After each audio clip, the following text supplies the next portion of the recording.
Hello! Today I'm going to talk to you about Escape Room, but not the new one. This is Escape Room from 2 years ago, because there are just so many movies called Escape Room now. So there's Escape Room 2019, which just came out in the cinema. There is Escape Room 2017, which I just watched. There's also Escape Room 2017, which is like a Russian movie, I think. And there is Escape Room, also released under the name Escape from Marwin, and there is no Escape Room. It came out in 2018. People love escape rooms. It's a cool concept for a movie. It's just a shame none of them have done it right. There are going to be spoilers in this video, but this is like a 2017 movie on a tiny budget that no one's ever heard of. So if you don't want me to ruin the film, get out of here, but like, who cares? The plot is exactly what you expect it to be. It's just that the whole movie handles it so weirdly. So basically, the movie opens and we see a guy in the escape room. And I'm thinking, right, this is like a flash forward. We're gonna meet this guy in a bit. Because that's exactly what the other escape room movie did.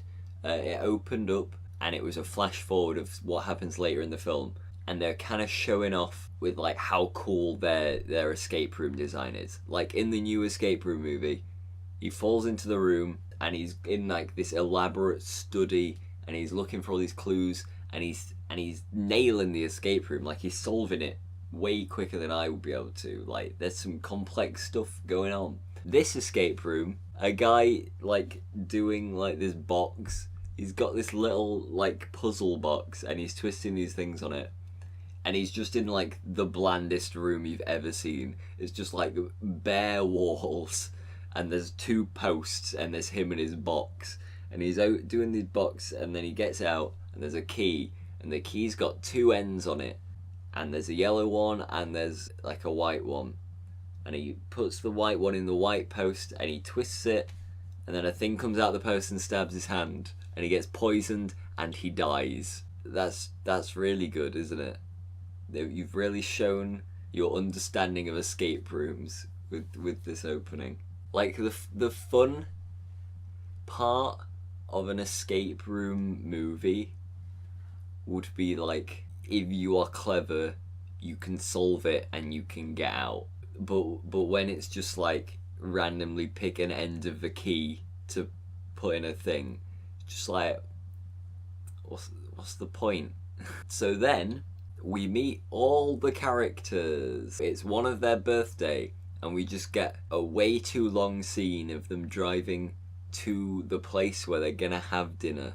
Just like this man and his girlfriend. And they just have this really boring conversation. It is a common thing in this kind of movie, like a cheaper movie. You've gotta make the movie like 90 minutes long, because that's like the precedent for releasing a movie. Which means that you just draw out every scene. Just every scene is about 5 minutes longer than it needs to be.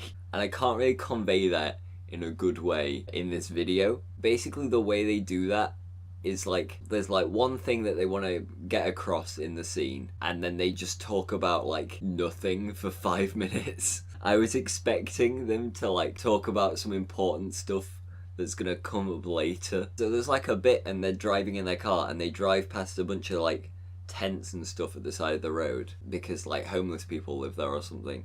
And the guy in the car is like, when are they gonna clean all this up? And I was like, there's gonna be some kind of homelessness theme in this movie. Like that's gonna come up later. And it was so close and then the movie just didn't do anything with it. Like they totally could have done.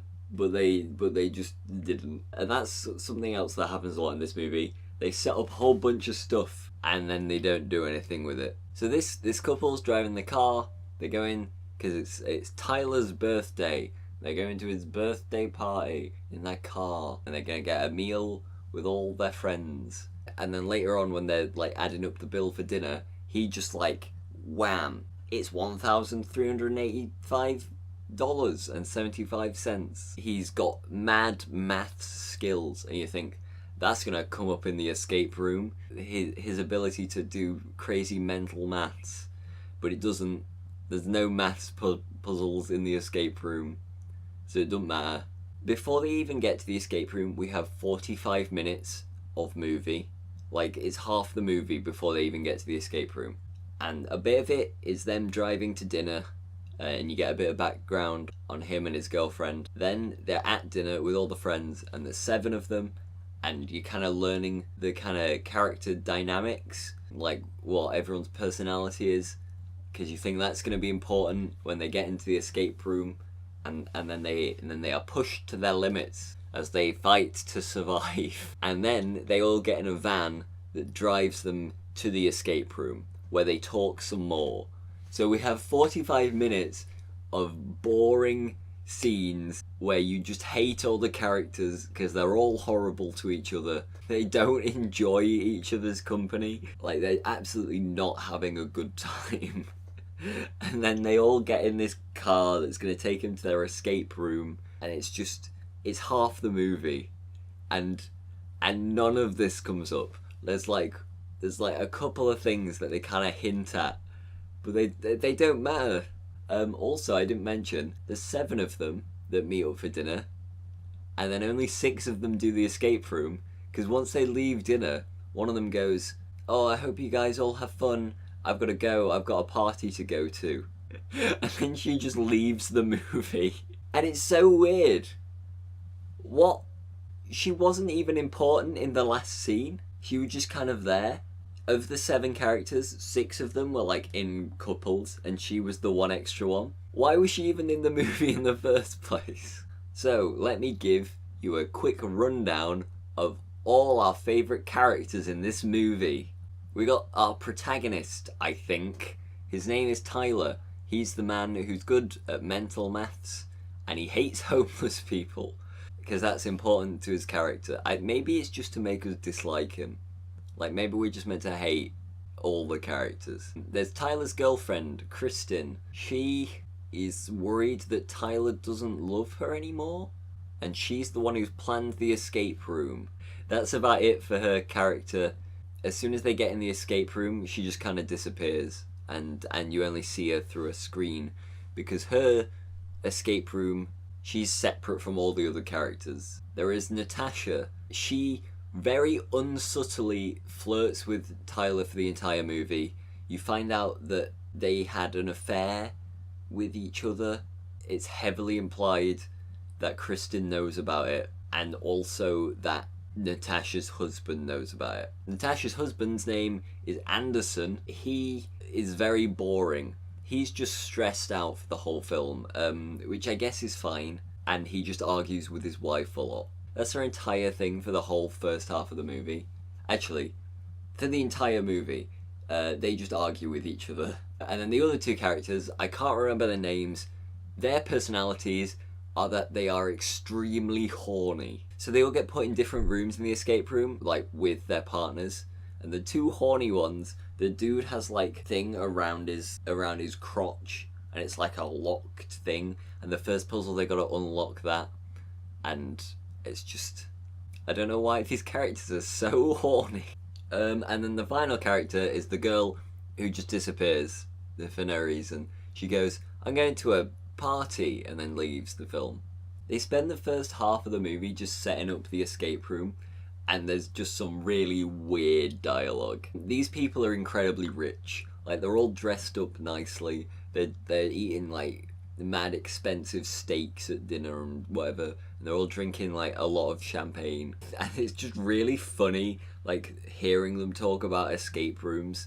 And I don't know if this was done on purpose, but the dialogue is awful. Kristen's the one who set up the escape room because they're doing it for her boyfriend's birthday, and she's like, "It's a test of intelligence, a game of wits." She's saying all this stuff, and it's like, you can go and do an escape room for like 20 quid. They're all over the place. You can just go and do them. And she's telling him like, "Oh no, there's nothing about this escape room on the internet. It cost me £1,000 per person to enter, and they sent me this creepy box in the post." And she goes on about how it's not on the internet, and they're all like, "Oh, how do you find it?" And she gets out this puzzle box, and then she presses all these buttons on the puzzle box, shines it on the wall, and it tells you a website address to go to.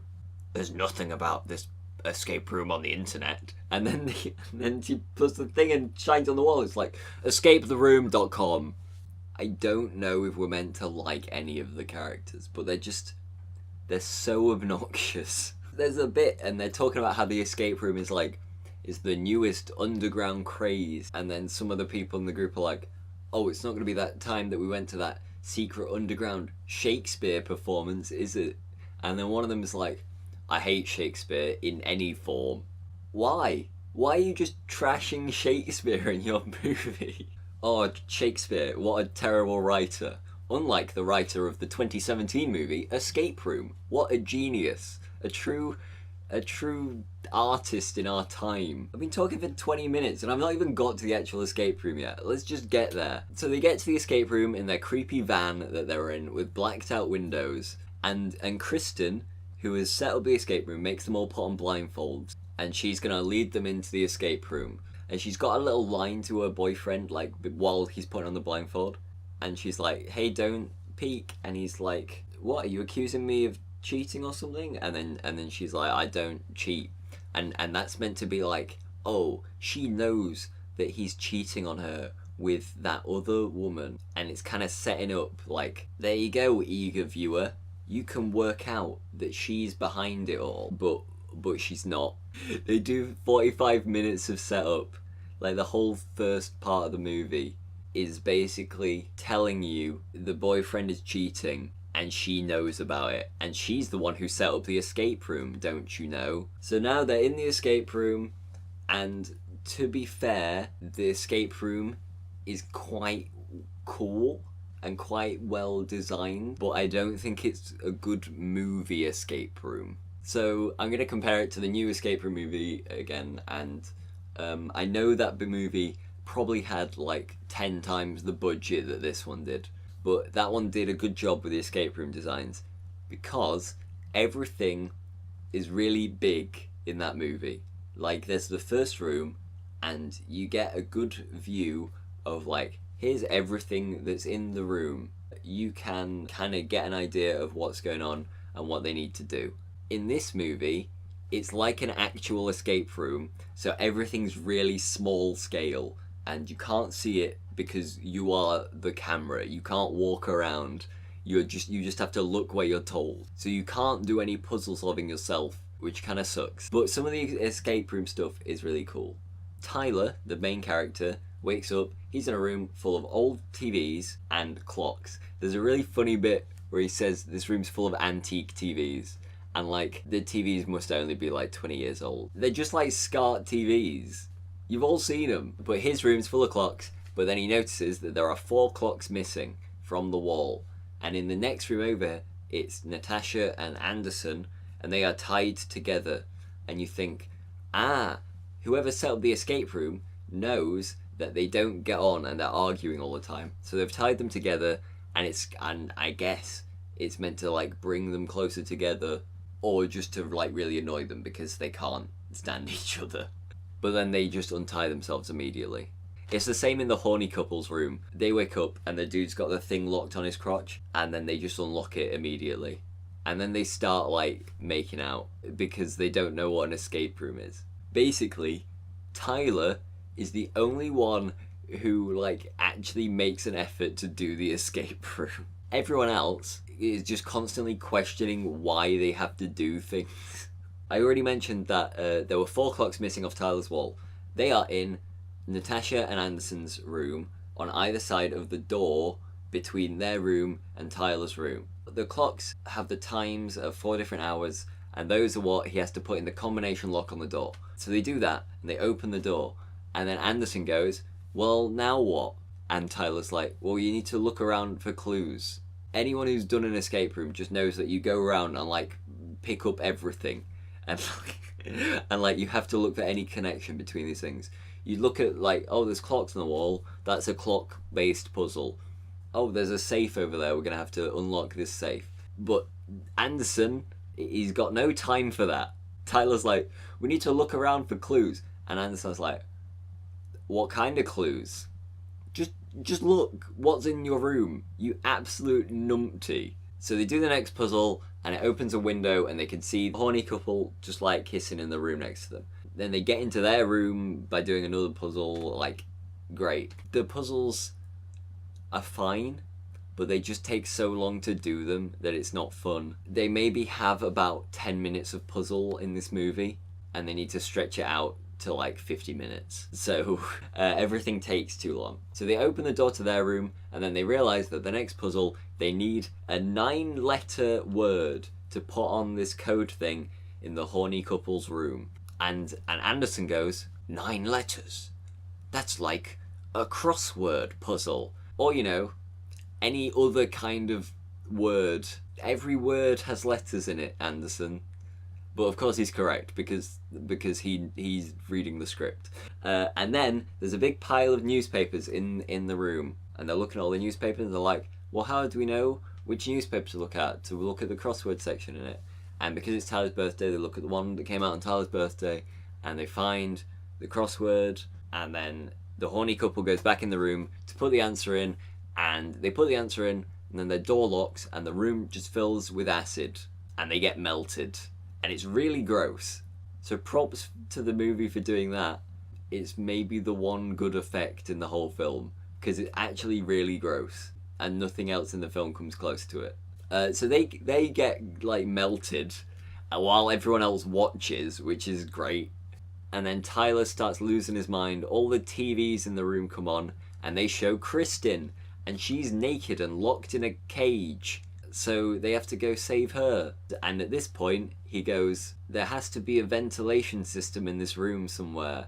So they just start chucking everything on the floor, and then they pull the ventilation shaft open, and they're going to go in the tunnel. And it's like, great, you've realised you're in a murder room, now you want to escape the murder room. So him and Natasha are like, I'm going to go in this tunnel. And Anderson's like, no way, we can't go in that tunnel. But like, they just watch their friends die. Like, surely you want to get out of this room, you nutter. They all go in the tunnel, then they find another puzzle. It's the Sphinx's riddle or whatever. Like, what walks on 4 legs, and then 2 legs, and then 3 legs or whatever. It's that puzzle. And they solve the puzzle, and then like slicey things come down the vent, and Anderson's the only one still in the vent, so he gets chopped in half. And then it's just Tyler and Natasha left, and they end up back in the escape room that they started with. Then they start playing music, and it's the Teddy Bear's Picnic, because like, creepy children's music, you've got to put it in your horror film. And Tyler starts going mad because he's like, Teddy Bear's Picnic, only Kristen knows that I hate that song. What? It seems like a really weird song to hate. Like, how often do you hear Teddy Bear's Picnic in your everyday life? But the music is a clue, because there's a bear's head on the wall. It looks just terrible. It doesn't look like a bear. But you've got to put your hand in its mouth. There is a handle to pull, and you pull the handle and the door opens. The further you open the door, the more a thing comes down on your arm. So Tyler's pulling the handle, and Natasha's opening the door, but she can't pull it open. And the thing is coming down on Tyler's arm. And he goes, right, well, we'll swap places. You pull the thing. Because Tyler's just an arsehole. Like, he's the main character of the movie, and he's just the worst. So he's like, Natasha, you pull the bear handle, I'll open the door, and then I'll tell you when to run over to the door. And she's like, okay. So she pulls the handle, and he opens the door, and then he goes, sorry, and then opens the door really wide, and her arm, like, gets broken or something. And then she gets locked in the room. He gets into another room where he sees his girlfriend Kristen, and she's stuck in a cage, and she's naked, because this is a trashy movie. Like, there's always nudity in these films. But they both have these buttons that are like, save her or save yourself, and hers is like, save him or save yourself. And I'm watching the movie, and I'm like, this is how they finish Golden Balls. This is the end of Golden Balls, where you get to split or steal. It's the prisoner's dilemma. And then Tyler is going nuts. He's going, Kristen, why did you bring us here? You brought us into the murder place. And she's like, no, I didn't. Because the whole movie has been setting up, it seems like she's behind it all. But then, like, why would she put herself naked in a cage? It doesn't make sense. So Tyler thinks that she has planned this all to get back at him for cheating on her. And she is just stuck in a cage. Like, she doesn't get to do the escape room, she just gets stuck somewhere. And the time's running out, she presses the save him button, and he presses the save yourself button. So they both choose to save him, and then he gets stabbed. Just a big spike comes out and stabs him, and then she gets to go free. Whatever. So her cage unlocks, and it turns out she was just in the back of a van, like next to some abandoned train tracks. And she walks out of there, and she walks over to get a phone, and she calls the police. And she's like, I've just escaped from an escape room, and please, I need some help. And they're like, okay, help's on the way. But then the phone line cuts off, and a scary man comes on the phone. This is what you wanted, isn't it? You wanted to escape from a room. And she's like, no, I wanted to kill all my friends. And then he's like, who really escaped the room? Was it them, or was it you? And like, it was her. Like, she escaped from the room. Everyone else is dead, and they're still in the room. She's not in the room, and she's alive. So she escaped from the room. I kind of get, like, oh, you want it to seem like their lives are miserable, and they escaped by dying. Is that what you're trying to tell us? But like, she's still alive. She can go on to have like a fulfilling life. And that's the end of the film. She's just there at the side of the road on the phone calling the police, and that's the end of the movie. Also, while they're having this phone call with her and the scary man, we look at the scary man and he's got all these cameras, and the cameras are like showing the inside of the escape room, and they're showing the phone that she is on. They're also showing the party that the character who left at the start of the movie is at. I don't know what it's implying. Is it implying that there's going to be a sequel, and it's the friend at the party is also in an escape room? I don't understand. Was the setup that this friend got out? Oh no, she's also in an escape room. What? It's got nothing to do with anything. I was kind of waiting for her to be behind it all for no reason. Like, you didn't invite me to the escape room with you guys, so I killed you all. But instead, the guy who killed them all is just no one. It's just a scary man on the end of the phone. It's one of those movies where it's like, it baits you into thinking it's doing something, and then it subverts you by doing nothing. Because, like, you think, oh, Kristen's behind it all. She's getting back at her boyfriend for cheating, and also the horny couple for being so horny, and Anderson for being married to that woman who's cheating on him. But it's like, no, Kristen also got played by the escape room. What? And I was kind of waiting for, like, the guy at the end to be like, you've all done bad things, and this is your penance for doing bad things. Kind of like Saw. Like, doesn't Saw have a whole thing where, like, it's punishing people who've done bad things? And, like, I can kind of understand that in a movie. But this is just, like, a group of friends wanted to do something fun for one of their birthdays, and the guy's like, no, I'll just kill you all. It just makes you wonder, like, why is he even doing this? Is the idea that he just takes the money from these people and then kills them all? Because I'll tell you what, if these people are willing to spend £1,000 on an escape room, you're probably better off not killing them and just making a really good escape room, and then maybe they'll come back because you haven't killed them. There's also a bit where when they're all coming into the room, and Kristen's blindfolded them all, and she's like leading them in, and then the next scene just shows them all in different rooms. Like, what? They're all holding hands, and then they're all confused that they're in separate rooms. Like, what? You must have realised that you all got separated at some point. What? I mentioned that everything takes really long in this film. When the couple that hates each other finds that they're tied together, there is just like a 2-minute long scene of them trying to get untied and just like getting increasingly annoyed about it. It's like, maybe if we go like this, we can get untied. And the woman's like, no, you absolute moron, this is how we do it. We've got to do this. And then he's like, well, that didn't work either, we've got to do this. And it's like, wow, this is some quality entertainment. So when the horny couple's room starts filling with gas, Anderson goes and he tries to unlock the door, and then the key breaks because the door's locked and you can't get in. And then after the couple die, the other two like blame him for it because, like, of course you gotta have some forced conflict in this movie that they then forget about immediately. There's also the whole thing that they set up the cheating, and they keep bringing it up, like the woman is still being flirty with Tyler for the whole film, but like Anderson never brings it up even though he knows about it, and Kristen also never brings it up. Did you set this whole thing up only to like trick us and like subvert our expectations when Kristen's not the villain? Because that's just bad. You just spent 45 minutes setting up this one thing, and then you just like, nah, we got you. It's not that thing. No, that's the one thing you did. Please. There is like a cool thing where they roughly have an hour to do the escape room. There's maybe 45 minutes of the movie left, but it's quite close. Like the escape room part of the movie almost happens in real time, which is kind of cool. So they set up that there's loads of homeless people about at the start of the film. A guy like throws a drink at their car while they're driving to the dinner.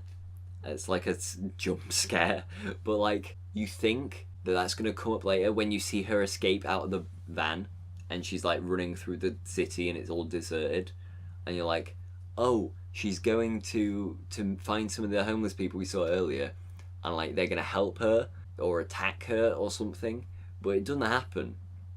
And it's just like, you could have done something with that thing you set up, and then they just didn't do anything. So there you go, 2017's Escape Room. It's not the only one, but it's the only one on Netflix. If you're going to watch a movie called Escape Room, don't watch this one. Watch the new one that just came out. It's way more competent at being a movie. This one doesn't even try and do anything. Like, it only succeeds at having an escape room in the film. I'll see if I can find a way to watch the other escape room movies. Maybe I just become a channel that only talks about escape room movies. But yeah, don't watch this movie unless you want to be annoyed. Like and subscribe, comment, and tell me about escape rooms. I don't know. Do whatever you like. I'm gonna try and see the Lego Movie 2 at some point, so I'll probably do a video on that. It just depends when I can get to the cinema. I'll see you whenever I do another video, I guess. This video is so long, I'm gonna have to do so much editing. Why did I talk for so long? This is how much time they had to do the escape room, oh my god. Bye.